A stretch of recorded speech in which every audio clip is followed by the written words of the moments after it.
حامد کرزي له ولسمشر غني او ډاکټر عبدالله بیا څه غوښتي دي کولی شئ په دې ویډیو کې وګورئ. د ویډیو تر پایه ستاسو د ملتیا په هیله. له تیرو څو اونیو راهیسې د حامد کرزي جهادي رهبر عبدالرسول سیاف، محمد یونس قانوني او محمد کریم خلیلي لخوا د افغان ولسمشر محمد اشرف غني او د حکومت پخواني اجرایه رئیس ډاکټر عبدالله ترمنځ د ټاکنو پر سر د راپورته شوي کړکېچ د حل هڅې روانې دي.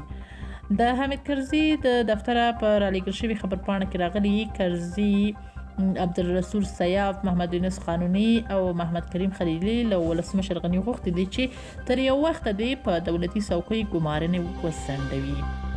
دغه اعلامیه کې له ډاکټر عبدالله هم غوښتل شوي دي چې هغه وخت چې نوموړي د بحران د حل لپاره ټاکلی نور هم وغځوي.